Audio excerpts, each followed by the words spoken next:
Good morning, y'all. What's good? Blogs every day. It's your boy, Dirtbag Dan. As per request from y'all on Facebook, we're talking today about growing up skateboarding here in San Jose, California. I got this badass Devium coffee mug, super skateboard-ish. Perfect. Blog appropriate. Blog appropriate coffee mugs. Your boy's into it. So, I'll put this over here. Skateboarding. San Jose has always been like a mecca for skateboarding. Even back in the 80s, they used to have the 10th Street skate park, and then there was the big vert ramp at Raging Waters. Steve Caballero is from San Jose. Huge name in skateboarding. Today and all the way back to then in the 80s when it was like the Gleaming the Cube, thrashing era of skateboarding. Which is like, I had a board back then. I was rolling around on my knees like a fucking 7-8-year-old and shit, but I wouldn't have like called myself a skateboarder. Until around 1991, I got my first skateboard for Christmas. It was a Tim Brosh Toilet Bowls SMA Everslick that I had like picked out and been waiting for months and months to get. I don't know why I exactly picked that board. It was just a bunch of like little pictures of toilet bowls, this big Everslick board. And I didn't even know that Tim Brosh was from San Jose at the time.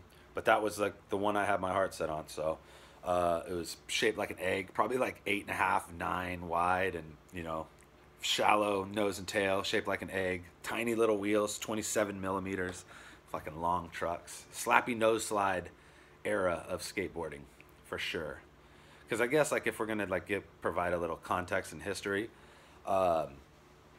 after like the big boom of popularity in skateboarding in the 80s and like movies were made and shit like that, it went down, and it wasn't commercially popular, skateboarding at least. And when I started skateboarding in the early 90s, it was like the most dead it ever was. You know what I mean?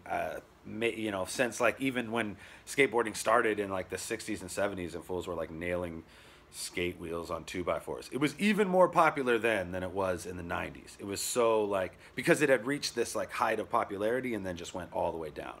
So I mean, literally it felt like when we were kids and we started skateboarding that there was maybe hundreds of kids in the city that skated. Absolutely no skate parks and no any like kind of like public recreation areas for skateboarding. This like led into the skateboarding is not a crime era. I would say early 90s there wasn't enough skateboarders for like anybody to even care if fools were out skating. Like it was looked at like, I don't know, almost like a hula hoop, you know what I mean, or some shit. It wasn't considered a sport at all. It was purely a hobby, and fools did not like, there wasn't like large groups of kids skateboarding. So my brother skated. We had junior high right like over the fence and across the street from our house, and there was a little ledge there. We met some fools there. I remember specifically my buddy Latif was the first person I ever seen that could like pop huge ollies, and he could do 360 kickflip double flips. And it was just like, bah, mind blown. I was just learning how to, you know, do kickflips, and fucking, I couldn't stop body varioling every time I kickflipped and shit, you know what I mean? Like, so it was dead as far as like popularity goes, which kind of lended itself to like building a real community around skateboarding, because you knew the dudes at the skate shop, you knew the dudes who skated at the different spots, and like we had our like established spots in Southside San Jose, and we ended up building a half pipe in our backyard, which was very rare, and kind of led to us, myself and my brother, getting to know everybody in the city. I definitely started skating because my brother. I just, you know, when I was a kid, I would do whatever the fuck he did. And he was naturally really inclined to skateboarding. And really was really good, really fast at skating transition. And that, I think that got attention, especially since like we had a ramp. So eventually, I don't know, like a few years into skateboarding, we had this ramp, and pro skaters were just at our house every day. The dudes that we would see in the magazines were coming over. You know, I'd come home from school and fools would be sweeping the ramp and shit like that. It was some of the coolest shit ever. And my brother ended up, like, by the time he was 16, he was getting like steady flow, and like you know, fools would give us shit. It felt cool to be a skateboarder out here.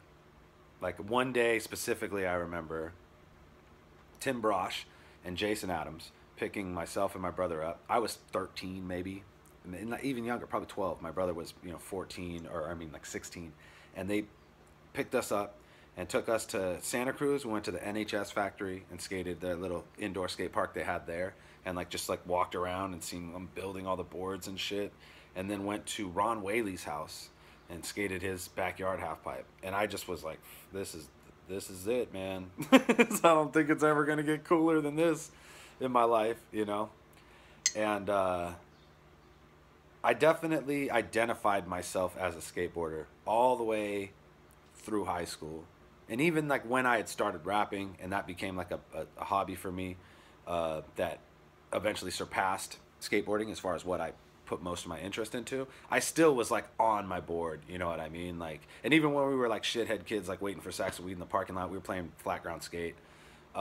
Definitely, as myself and my friends got older, our focus shifted to girls and drugs, and some of my friends didn't, though. You know, some of our friends that we grew up skating with just kept it going, and a lot of those dudes are pro skateboarders now, which is fucking dope. Honestly, it's really cool to see the people you grow up with actually achieve their goals and dreams.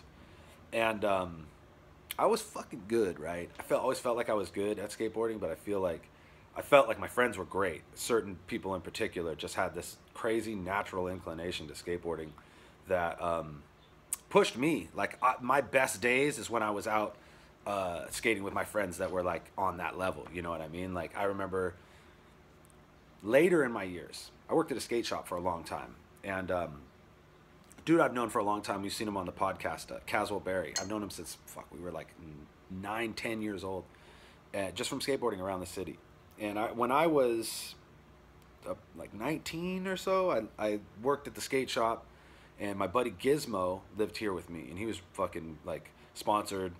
He was a monster. That fool would just had all the tech shit and wasn't afraid to do the big shit. So real badass. And I remember going with him and Caswell to go to San Francisco and just skate a bunch of spots. And we were skating a 7-stair handrail. Most I had ever done on a fucking 7-stair handrail was board slide, nose slide, maybe. Like that day, I tried every trick I knew, and it was like I lip slid the handrail, and that was the coolest thing I fucking feel like I ever did.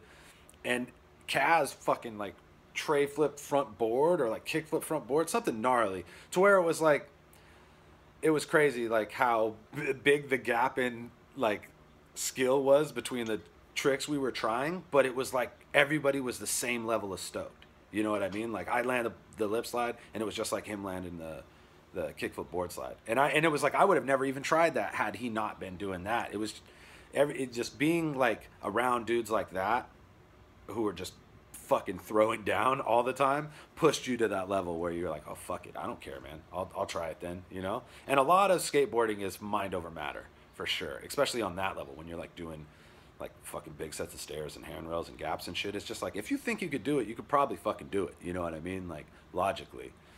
But yeah, I was blessed to grow up in a city and watch skateboarding go from being not popular at all to like X Games, everyone buys skate shoes, and it's fucking huge. And now everybody can do a kickflip. I remember it used to be crazy, like used to be now like every kid learns that shit. Like and it's almost like there's more collective knowledge about skateboarding in like fools didn't know how to ollie back in the early 90s. Like if you knew how to ollie, it was like you knew this secret.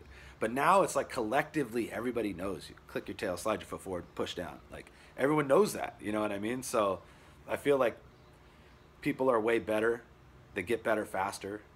Skate parks everywhere, which is great. Like I was saying with the skateboarding is not a crime era. When the X Games started to become popular and skateboarding started to become huge, people were out skateboarding all over, but there was no skate parks, especially in San Jose, and it was like you couldn't go downtown. Cops would chase you out of every spot. You get tickets, they'd take your boards. And then you were like, man, I'm a kid. I'm trying to fucking skate. I'm not dealing dope. I'm not fucking getting in fights, doing graffiti. Like, and you're going to fucking chase me? So it was this whole like, fuck you, skateboarding's not a crime. Like, and that part of my life definitely made me feel like the cops were the enemy. You know what I mean? And that's unfortunate. But as a kid, like I had been like put in the back of a cop car for skateboarding.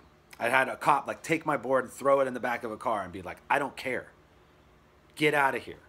You know what I mean? Like it's and do that to an impressionable young kid, and they'll just forever be like, oh well, fuck those dudes, forever. Like my fucking skin crawls when I see a uniform. You know what I mean? But like I said, like I grew up with fools. It wasn't even like everyone knew each other skateboarding, right? So fools that I didn't kick it with like every day, but I'd see pretty often. We knew each other, and I still know to this day. Like, if you went to Bret Hart and went to skate like in the Almaden Valley, chances are you'd run into Jerry Asu over there, and he would just be fucking throwing down and killing. And like you know what I mean? It was obvious that that dude was fucking going somewhere. And then if you went to like the Oak Grove area, on the south side, you'd run into like Jose Rojo or Caswell Berry. And this is when these dudes were like, you know, teenagers. And they would just be killing it and throwing down. And then all of us would like end up at spots, skate jams, you know, like the big spots, you know, because shit would open up and you'd find places and we'd all end up skating together a lot. But it was definitely like cliquey. Like fools were like, there was these groups, dudes over here and these dudes over here and these dudes over here. There was all the cats that hung out at the Saratoga Go Skate and all the cats that hung out at the Almaden Go Skate. There was like the older heads and all the downtown. There's like Victorian houses. And this is still the case today, but much less. But there used to be a lot of skate houses downtown. I actually lived in one on 13th Street. And probably 20 different pro skateboarders lived in that house over the course of 10 years. Now it's like a nursing home or some shit. And fuck, Wee Man lived there. And worked at Go Skate. Tim Brosh, Jason Adams, fucking just everyone like lived in this house for like 6 months here or wherever, you know. Some Crazy Eddie, just a bunch of people. Like the list goes on. And there was other houses. There was like a 16th Street house that had a little half pipe in the backyard. And then Dave Nelson had a house that had a half pipe in the basement and half pipe in the backyard. And this was like when I was older and we were like partying, like, you know, in my like early 20s or whatever. It was just like there's always been a big culture for skateboarding out here, and I think there still is today. I mean, like Enjoy Skateboards is all dudes from San Jose. I mean, most like they have dudes that are ride from other teams, but like are from other places in the world. But like it started in San Jose, and the core of the team is in San Jose, and like there was a tilt mode videos. Actually, there's like I have like 2 tricks in the tilt mode videos, like in the friends section and shit, like a little big spin tail grab and whatever. And it says Scary Lewis has a brother, because that's what they used to call my brother, Scary Lewis. But yeah, like there's like a real culture for skateboarding out here, and I was fortunate enough to like grow up around dudes who were badass, and I still love to skate. You know, it's the only reason I'm not super fat. It's because every once in a while your boy goes out and rolls around, and it's definitely just straight fun for me nowadays. And if I could just learn back half of the tricks that I knew when I was 14 years old, then I'll be a happy man. Yeah, okay, that's rambling enough about skateboarding in San Jose. Hope you guys enjoyed. Blogs every day. Ugh.